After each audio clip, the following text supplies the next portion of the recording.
Tem uma pergunta aqui da Ellen. 13, 14 e 15 de Ellen, da biologia celular. Sim, deixa eu ver aqui que eu tenho aberto em algum lugar. Deixa eu ver, 13, 14 e 15. Deixa eu dar uma olhada aqui.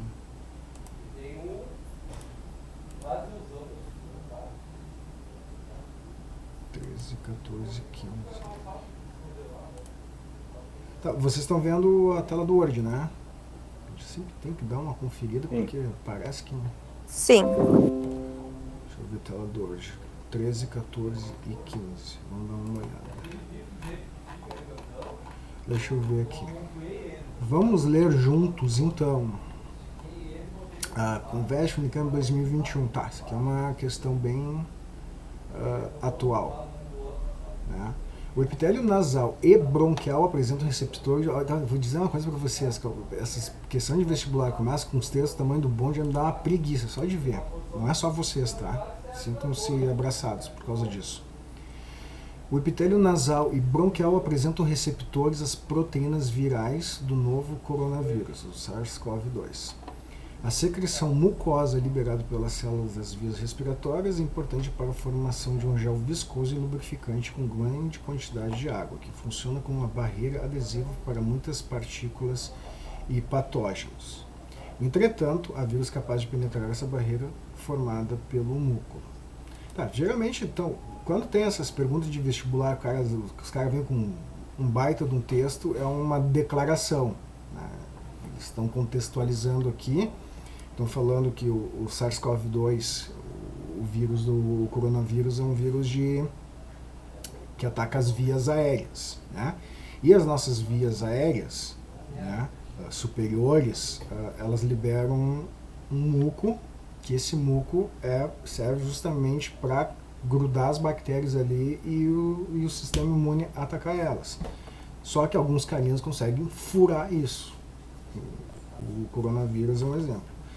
Utiliza a figura abaixo de seus conhecimentos de biologia celular para assinalar a alternativa que preenche corretamente as lacunas a seguir. Vamos ver aqui. Bom, daí isso aqui já começa com aquelas coisas que eu andei mostrando para vocês, mostrando estruturas, desenhos esquemáticos e até eletromicrografias. A gente já consegue identificar aqui, eu acredito, algumas estruturas, tá? Só que o que acontece, Ellen? Talvez tu não tenha conseguido responder porque o retículo endoplasmático rugoso, que é esse cara aqui, que é um sistema de membrana com umas bolinhas pretas, dá para ver de longe que é um retículo endoplasmático. Eu vou continuar na próxima aula para apresentar alguns detalhes. O complexo de Golgi, que é esse sujeito aqui, que é sempre umas bolsinhas achatadas, que saem umas vesículas, a gente não viu também, tá? E aqui ele está mostrando o que é? Que o retículo endoplasmático com ribossomos aderidos, o ribossomo o que faz? Isso a gente falou, ele sintetiza proteínas a partir do RNA mensageiro. A proteína é sintetizada aqui e vai para o complexo de Golgi, que o complexo de Golgi faz algumas modificações que a gente chama pós-traducionais. A tradução é formar uma proteína a partir do RNA mensageiro, tá? E aqui, o complexo de Golgi também é a função dele, ele faz essas alterações e ele exporta essas moléculas que ele adiciona ou modifica alguma coisa. Pode ser para a própria célula, alguma lipoproteína ou fosfolipídio que ele faz, ou é alguma secreção, por exemplo, o muco. O muco ele é feito, a parte final, no complexo de Golgi, forma uma bolsa, ela se funde com a membrana plasmática e joga para fora. Então, aquele vulgo ranho que a gente tem exageradamente quando a gente está gripado é o complexo de Golgi fazendo um monte desse muco e soltando para fora. Ele tem aqui, ó, presente na cavidade nasal, na traqueia e nos brônquios, a célula caliciforme apresenta as organelas 1, que é o retículo endoplasmático rugoso, e o 2, que é o complexo de Golgi, bem desenvolvidos. Por que vão ser bem desenvolvidos? Porque a função dela é secretar muco. Então, o muco vai ser proteínas modificadas. Proteínas são feitas no retículo endoplasmático rugoso, modificadas no complexo de Golgi e secretadas pelas vesículas para fora. As quais são responsáveis pela... 3, o que é? Será que está faltando... Professor, acho que a 3 tu, tipo, tem que inferir. Acho que não tá relacionado à estrutura ali. A 3 e a 4 é mais pelo, tipo pelo que elas são responsáveis. Tá, então vamos ver aqui, ó. Pela função dela. Tá, mas vocês entenderam o que eu estava explicando até agora? Não é? Sim, eu entendi. Tá. Vou voltar aqui. Tá, entrou mais alguém. Tá, então presença da cavidade nasal, na traqueia nos brônquios, a célula caliciforme, que é o tipo de célula do tecido epitelial que faz isso. Apresenta as organelas, dois aqui é bem fácil de matar, retículo endoplasmático e complexo de Golgi. No caso, só pode ser essa aqui, porque não é o complexo de Golgi 1, não é a mitocôndria, e não é o retículo endoplasmático agranular, que talvez vocês já tenham visto no ensino médio de vocês, que o retículo endoplasmático tem dois tipos, liso e o rugoso, ou granular e agranular. No caso aqui é o liso, esse aqui é um rugoso, porque, obviamente, isso aqui são ribossomos. Então a gente matou aqui. É complexo de Golgi 2, bem desenvolvidos, a quais são responsáveis pela síntese proteica e adição de açúcares, tá? É porque, respectivamente, o que o retículo endoplasmático rugoso faz e o complexo de Golgi faz. Tá bom, Ellen? É suficiente a explicação? Professor, eu tenho uma dúvida. Fala. Tu disse que o complexo de Golgi tem a função de transportar, né? É a função ele faz uma função de transporte das moléculas que ele não, digamos, sintetiza. Ele é mais especializado em modificar. Por exemplo, a gente tem as lipoproteínas. A gente tem uma proteína que tem um pedaço de lipídio, um ácido graxo, tá? A proteína é feita no ribossomo, geralmente no complexo, no retículo plasmático, por uma vesícula exportada para o Golgi, e o Golgi faz essa modificação, pega a proteína, clac, liga o lipídio ali, e daí essa proteína com lipídio vai ser ou usada pela célula ou vai ser exportada para fora da célula por uma vesícula. Mas tu tinha perguntado o que mesmo? E qual que é a diferença do complexo de Golgi para o vacúolo, que eles têm funções parecidas, né, de transporte e armazenamento? É que assim, isso aqui é mais uma questão dinâmica, digamos. Entendeu? Tá aqui, ó. Os vacúolos, eles servem realmente como armazenamento. Proteínas são feitas no retículo plasmático, modificadas no complexo de Golgi, e o complexo de Golgi pode formar uma vesícula depois que terminou e ficar aquelas moléculas ali esperando ser usadas, tá?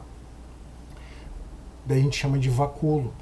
É porque assim, a gente separa, a gente coloca nomes nas coisas porque nós, seres humanos, nomeamos tudo, faz parte da nossa linguagem, da forma que a gente pensa.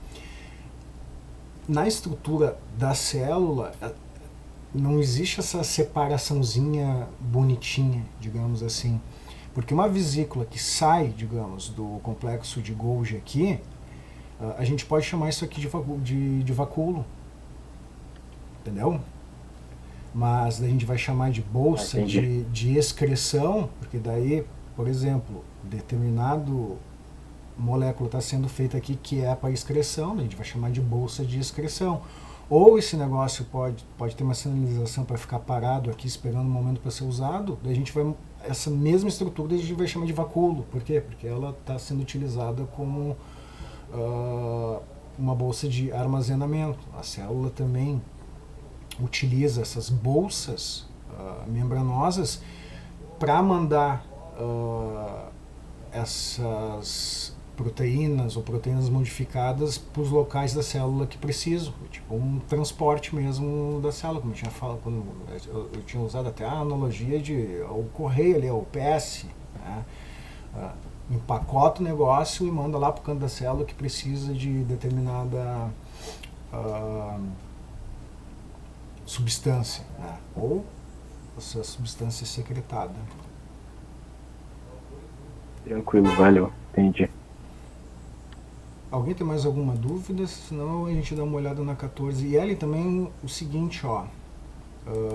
Coloquei o capítulo 4 inteiro, todas as perguntas, só que como vocês viram, o capítulo 4 é o maior capítulo que a gente tem, porque tem um monte de organela para dar uma olhada, e geralmente as perguntas de vestibular não fazem uma pergunta específica assim sobre o que é um lisossomo ou discorra sobre o retículo endoplasmático, eles vão misturar, né? Então, o que aconteceu? Tem uma pergunta aqui, até ela ficou mais pro fim, que envolve algumas organelas que a gente não viu com mais detalhes ali. Daí essa explicação toda aqui eu vou refazer com uns slides ali, esse rapidinho, daí vocês vão fixar. A outra era 14. Tá, vamos dar uma olhada, essa aqui deve ser legal também. 1 quilo de texto, né? A biossíntese e a secreção de macromoléculas envolvem uma série de mecanismos e reações químicas que ocorrem em compartimentos das células. Ok. Considerando seus conhecimentos de biologia celular e a figura a seguir, assinale a alternativa que contém informações corretas sobre a biossíntese e secreção de macromoléculas a partir do capilar sanguíneo e sobre as organelas dedicadas em 1, 2 e 3. Tá, é outra questão parecida com o anterior, porque isso é uma coisa bastante comum. Os caras vão lá, tocam um desenho e pedem para o candidato, para vocês identificar o que é o que.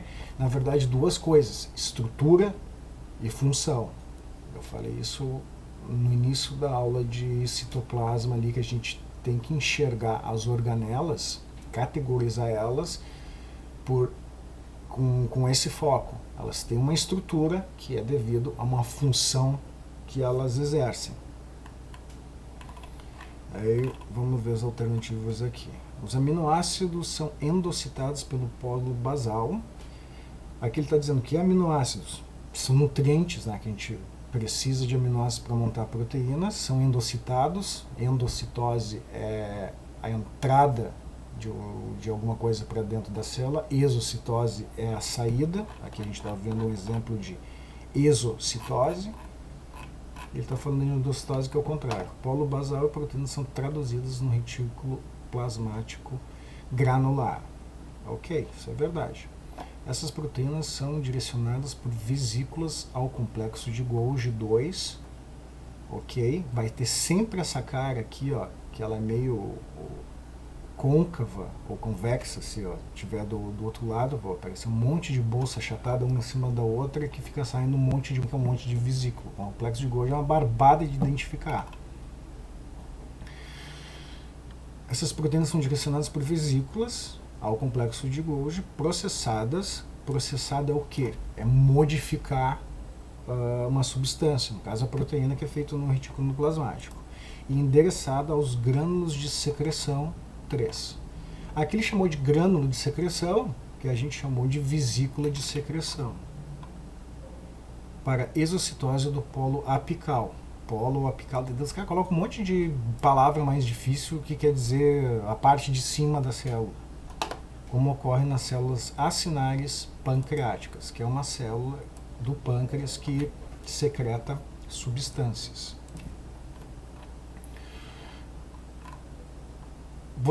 Eu acho que vocês já notaram que todas essas descrições aqui estão corretas, né? Porque não é muito difícil de entender, porque a gente tem um capilar sanguíneo. O que o capilar sanguíneo faz? Qual que é a função? A gente não estudou fisiologia ainda, mas eu acho que é fácil de lembrar. O capilar sanguíneo traz sangue. O que o sangue traz? Oxigênio e nutrientes difundidos no plasma. O que são nutrientes? Glicose, aminoácidos, vitaminas e por aí vai. Daí ele diz, uma célula acinar lá do órgão, não sei o que lá, nem importa muito, não precisa saber qual que é a função da célula do pâncreas e o que é que ela está excretando aqui. Mas o que acontece? O capilar sanguíneo, por difusão, eu não falei muito, falei só um pouquinho sobre transporte, né? Mas ele se difunde os nutrientes e oxigênio para essa parte de basal da célula. Nutrientes, aminoácidos, são sintetizadas proteínas no retículo endoplasmático rugoso. Ele é uma rede de tubo, como eu tinha mostrado para vocês. Essas proteínas caem no complexo de Golgi, são transformadas, são processadas e vesículas empacotam essas substâncias e levam para o polo, no caso apical, que é o de cima, e secretam essa substância. Então já matamos, porque o resto tudo aqui vai estar errado. Tá? Colesterol é endocitado pelo polo basal, hormônio esteroide sintetizado no granular. Bom, daí é só vocês verem que vão estar tudo errado.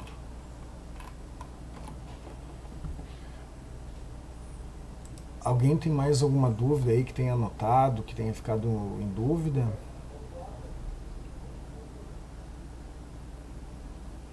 Dormiram.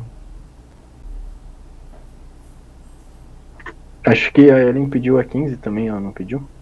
A questão 15. Não, só para não monopolizar, a gente vai vendo. Ah, tá. Ô, senhor, tem como então só tu esclarecer uma coisa pra mim? Fala aí. Os glioxissomos, eles são tipo peroxissomos das células vegetais ou lisossomos das células vegetais? É que assim, ó, isso aí eu acho que eu comentei, a célula vegetal não tem lisossomo, mas contém glioxissomos. Né? E qual que é a diferença de um lisossomo e de um glioxissomo?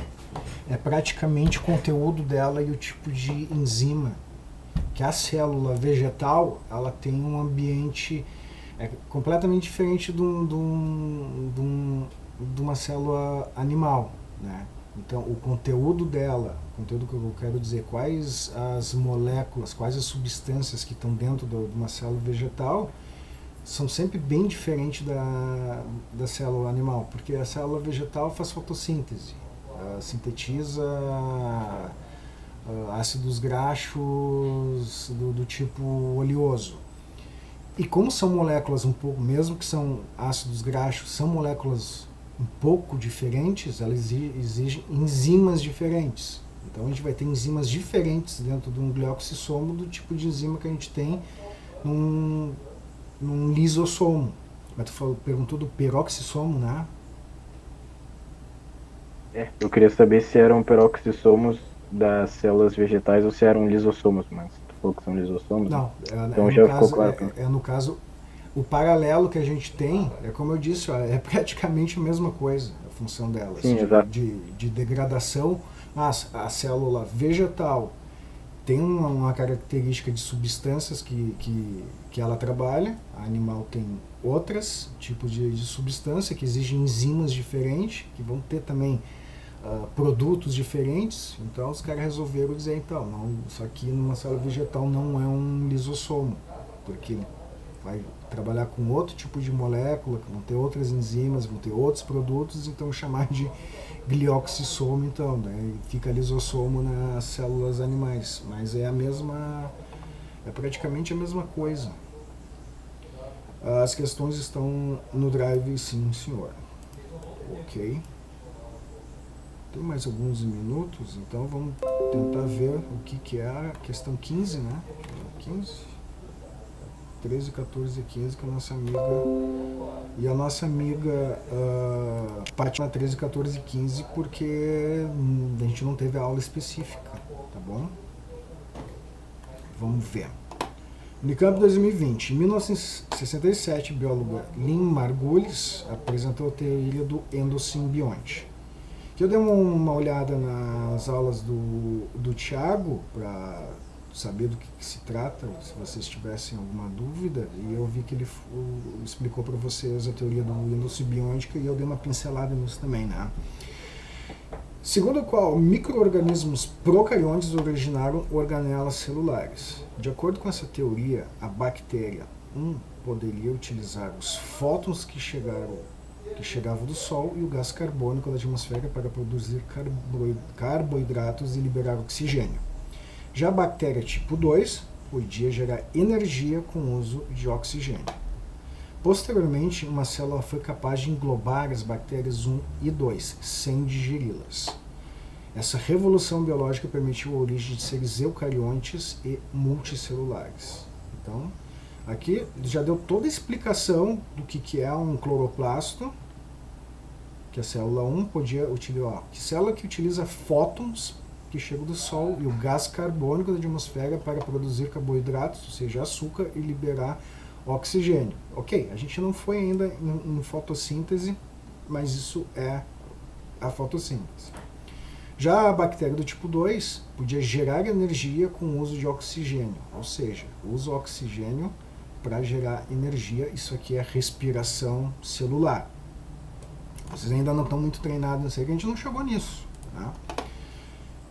Daí uma célula comeu as duas, não digeriu elas, e elas ficaram vivendo ali, uma produzindo comida e outra produzindo ATP, produzindo energia. Daí que surgiu os eucariontes. Ok, essa é a fantástica teoria da tia Lynn Margulis. Essa tia foi massa. Daí a gente tem que marcar qual alternativa que é correta aqui. A letra A diz: 1. Representa um procarionte fotossintetizante. Eu vou explicando a leitura da questão e já respondo, porque talvez seja uma forma que vocês podem utilizar como uma estratégia. Eu não sei como é que vocês lidam para responder a questão. Isso é um tópico legal também. Por exemplo, eu quando leio uma questão, eu não sei qual é a resposta da questão, tenho que ler ela, só que uma cabeça faz? Eu vou lendo para ver o que o cara está me apresentando de informação, porque eu sei que ele tem que me dar uma informação e vai me perguntar se eu sei se alguma coisa está certa ou está errada. Geralmente é assim. Então automaticamente eu vou ver, não, bactéria utiliza foto, chega no Sol e quando já vem na minha cabeça, fotossíntese. Bactéria que gera energia a partir de oxigênio. Cara, isso aqui é respiração celular. Aí já perguntou de cara aqui. A 1 representa um procarionte fotossintetizante, ok. E a 2 representa um procarionte anaeróbico. Daí isso está errado, porque se ele utiliza oxigênio, ele é aeróbico. Os procariontes forneciam energia à célula que os englobou e a célula hospedeira fornecia água e oxigênio. Não. Já errou aqui, isso aqui não tem nada a ver. Quem fornece oxigênio é o fotossintetizante. O oxigênio é um resíduo inútil para a planta quando ela está fazendo glicose, então ela tanto que é tão inútil que ela joga para fora, né? Letra B. O organismo 1 representa um procarionte fermentador. Já começou tudo errado, né? Eu vou dar aula para vocês de bioquímica, de fotossíntese, respiração celular. Na respiração celular entra essa questão de o que é fermentação. Tá? Fermentação é um produto da primeira fase da respiração celular, que caso não exista oxigênio, pode-se utilizar esses produtos para gerar energia. E o organismo 2 representa um procarionte aeróbico. Procarionte aeróbico porque ele fala aqui que gera energia a partir do oxigênio, mas a primeira declaração já está errada. Os procariontes forneciam enzimas às células que os englobou. Já viajou na maionese, né? e a célula hospedeira fornecia proteção. Ah, que fofo. A letra C, o 1 representa um fotossintetizante, ok. O 2 representa um procarionte aeróbico. Tá, até aqui tá certo. Vamos ver se eles não cagaram aqui no final, se não colocaram um pega-ratão. Os procariontes forneciam energia à célula que os englobou e a célula hospedeira fornecia proteção. Cara, daí isso já faz sentido, porque o procarionte, esse fotossintetizante, realmente vai fornecer energia para a célula através da glicose. E o procarionte 2, que faz a respiração celular, ele também fornece energia, porque ele quebra a glicose e fornece ATP, que é uma molécula muito mais fácil, é a molécula que a célula usa para fazer os seus processos metabólicos. E a célula hospedeira fornece proteção. Ok, está lá dentro da célula, os dois procariontes não tem que se estressar com o que está fora. Mas vamos ver. A gente nunca pode desistir, né? Às vezes as questões de vestibular são feitas assim, eles colocam uma questão ali já, pá, que parece que está tudo certo, mas eu fico meio assim, mas será que não tem um pega-ratão aqui? Depois a gente lê uma outra, não, tá aqui. O organismo representa o procarionte fermentador, tá, já errou tudo, não tem nada a ver. Pega a energia do sol e faz oxigênio, é fotossintetizante, não é fermentador. E 2, representa um procarionte anaeróbico. Não, porque fala que usa oxigênio. Os procariontes forneciam enzimas à célula que os englobou e a célula hospedeira fornecia água e nitrogênio e oxigênio. Não, tudo errado também. Então, a letra C é uma questão bem fácil, mas bem fácil depois que a gente deu uma estudadinha em fotossíntese e respiração celular, que é uma paulada de coisa, né? Que é um monte de detalhezinho, mas eles pegaram bem leve aqui. Tá ok, Ellen? Tu entendeu essa questão aqui mesmo, a gente não ainda ter tido as aulas específicas, mas parabéns por ter tentado ir. Eu acho que tu deve ter te tocado aqui. A gente não teve as aulas com essa matéria, mas tu foi lá, botou a cara, quebrou a cara, e o que faz a gente aprender é justamente ficar em dúvida e daí pedir ajuda nas monitorias, que para isso que serve. Bom, gurizada, são 6 horas e 10 minutos em Brasília. Aqui termina a monitoria. Quem quiser sair tá liberado, porque tem mais coisa para fazer, tem aula depois. Mas se alguém tiver mais alguma dúvida, pode mandar aí que eu respondo.